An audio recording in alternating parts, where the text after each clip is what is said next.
ட்ரெண்டுன்றது நம்ம ஜஸ்ட் என்ன நினச்சிக்கிறோம்னா, மேலே போனால் பை ட்ரெண்டு, கீழே வந்தால் செல் ட்ரெண்டு அப்படின்னு நம்ம நினச்சிக்கிறோம். இதுதான் பல பேர் பண்ணக்கூடிய முக்கியமான தப்பு. நம்ம வந்து ஒரு மார்க்கெட் மேலே போயிட்டே இருக்கு, திடீர்னு செல் ஆயிடுச்சுன்னு வச்சுக்கோங்களேன், உடனே செல் ட்ரெண்ட் ஆயிடுச்சு. இன்னும் ஒரு மார்க்கெட்டில் கரெக்ஷன் ஃபேஸ்னும் இருக்குது, ட்ரெண்டிங் ஃபேஸ்னும் இருக்குது. நீங்கள் அப்போது ஃபஸ்ட்டு ட்ரெண்டிங் ஃபேஸ் எது கரெக்ஷன் ஃபேஸ்ன்னு தெரியணும். இப்போ ஒரு மார்க்கெட்டு 1000லேருந்து 2000 வரைக்கும் போகுதுன்னா அது வந்து ட்ரெண்டு.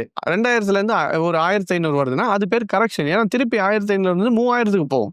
ஸோ இதுதான் ட்ரெண்ட் அண்ட் கரெக்ஷன் பேட்டர்ன்ஸ்னு சொல்லுவாங்க. ஸோ ஃபஸ்ட்டு திங் இஸ் நீங்கள் ட்ரெண்டுன்றது என்னன்றது புரிஞ்சுக்கணும். இப்போ நிறைய பேர் இந்த கிராஷ் சொன்னீங்க பார்த்தீங்களா, இப்போ நான் 2019 கிராஷ் வந்து அந்த 2020 கோவிட் கிராஷ் வந்து நான் 2019 சொல்லிட்டேன் கிராஷ் வரப்போகுதுன்ட்டு.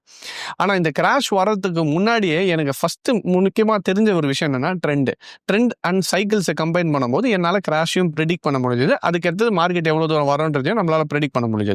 இல்லை ஏற்கனவே இருக்கக்கூடிய கான்செப்ட்ஸ் இப்போ பார்த்தீங்கன்னா ஃபிபனாச்சியாக இருக்கட்டும், ட்ரெண்ட் லைனாக இருக்கட்டும், இல்லை சப்போர்ட் ரெசிஸ்டன்ஸாக இருக்கட்டும், இல்லை நீங்கள் எலியட் வேவாக இருக்கட்டும், கேன் தியரியாக இருக்கட்டும், இப்போ எஸ்எம்சி கான்செப்டாக இருக்கட்டும், ஐசி கான்செப்டாக இருக்கட்டும், இந்த மாதிரி நிறைய லிக்விடிட்டி கான்செப்ட்ஸ், இந்த மாதிரி நிறைய கான்செப்ட் இருக்குது. ஆனால் நீங்கள் ஒன்று மட்டும் தெரிஞ்சுக்கோங்க, நீங்கள் எந்த கான்செப்டை கற்றுக்க போகிறீங்கனாலும் இந்த கான்செப்ட் ட்ரெண்ட் அனாலிசிஸ் கூட மேட்ச் ஆகுதான்னு பாருங்கள்.